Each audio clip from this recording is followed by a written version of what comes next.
The Chick-fil-A restaurant I worked at was nestled in the heart of a busy mall.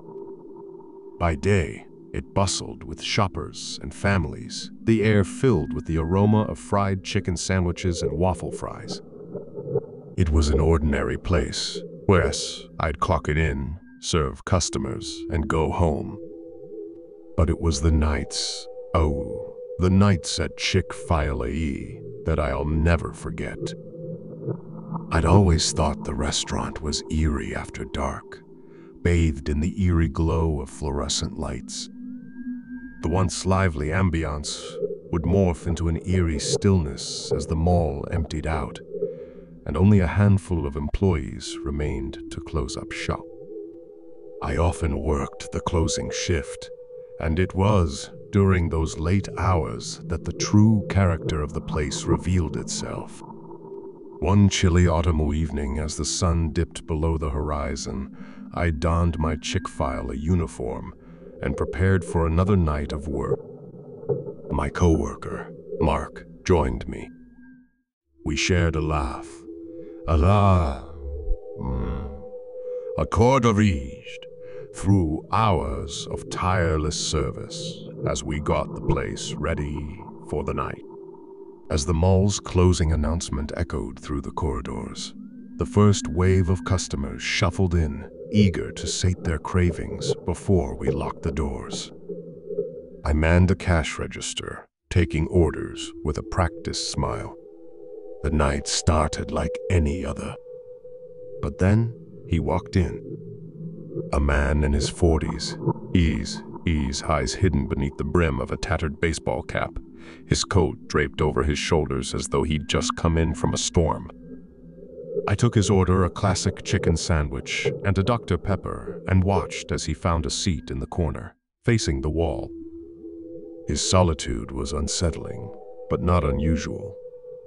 There were lonely souls who frequented the mall after hours, seeking solace in the dimly lit corners of our restaurant. Hours passed, and Mark and I were busily cleaning, getting ready to close. I'd almost forgotten about the mysterious man when I noticed something odd. He hadn't touched his food. His plate remained pristine, as if he hadn't taken a single bite. Even the condiments lay untouched. Curiosity gnawed at me, and I approached him. "Is everything okay with your meal, sir?" He turned to me, and I was struck by the depth of his gaze. His eyes were like twin black holes, pulling me in. "I'm fine," he replied, his voice a whisper, laden with something I couldn't quite place. I nodded and returned to my duties, but I couldn't shake the feeling that something was off about him. As the night wore on, the man remained in his corner, seemingly frozen in time. The other customers had long since departed, and it was just Mark, the eerie man, and me. We exchanged uneasy glances, but neither of us wanted to confront him again. Finally, it was time to close up. I began flipping chairs onto tables, sweeping the floor, and Mark started wiping down the counters. The eerie man still sat there, unmoving, his food untouched. The minutes dragged on, and the tension in the air grew thicker. It was as if the entire restaurant was holding its breath, waiting for something to happen. Then, the lights flickered. I froze, broom in hand, as the room plunged into momentary darkness. It couldn't be a power outage. The mall was well lit. My heart pounded in my chest as I fumbled for my phone's flashlight. Mark's voice trembled as he called out from the front counter. "Did you see that?" I nodded, my voice barely a whisper. "Yeah, something's not right." We cautiously approached the eerie man, who remained seated, seemingly oblivious to the power surge. My phone's flashlight illuminated his face, and I gasped. His eyes, once dark and impenetrable, were now pools of red, like bloodshot orbs staring back at me. He turned his head to face me, and a sardonic smile curled on his lips. I'd seen enough horror movies to know that when faced with something like this, you run. But my legs refused to move. Mark and I exchanged terrified glances, unsure of what to do next. Suddenly, the Eerie man stood up, knocking his chair over with a loud crash. The sound pierced the silence, echoing through the deserted restaurant. He began to walk toward us, his steps slow and deliberate. We backed away, inching toward the exit, our hearts pounding in our chests. I clutched my phone tightly, ready to call for help if needed. Just as the man reached the counter, the lights flickered again, and this time they stayed off. Darkness enveloped us, and all I could hear were our ragged breaths. I shined my flashlight toward the counter, but the Eerie man was gone. Panic seized us as we stumbled toward the exit, fumbling with the lock. Finally, we burst out into the mall, gasping for breath. The mall's security guard approached, concern etched on his face. "What happened in there?" he asked. Mark and I exchanged a terrified glance. How could we explain what we'd just witnessed?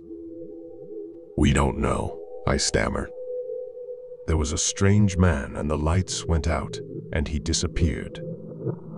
The security guard frowned, but didn't press further. Instead, he radioed for assistance and led us away from the restaurant.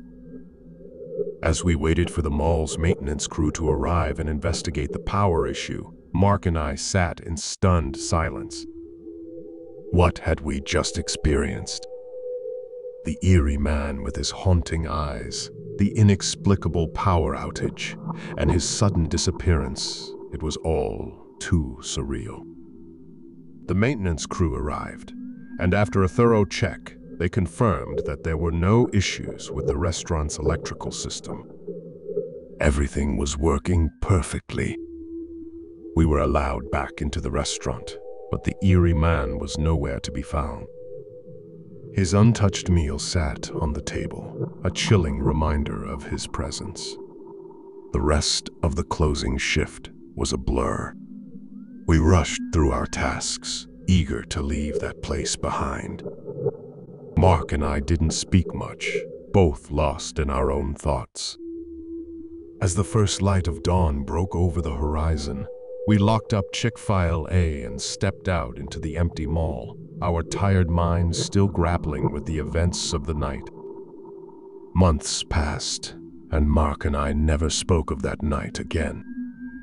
We continued to work at Chick-fil-A, but the eerie ambiance of the restaurant had taken on a new meaning for us.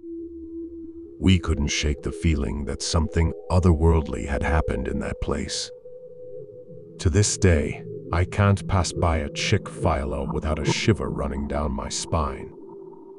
And I can't help but wonder about the Eerie man, his haunting eyes, and the inexplicable events that unfolded within those four walls.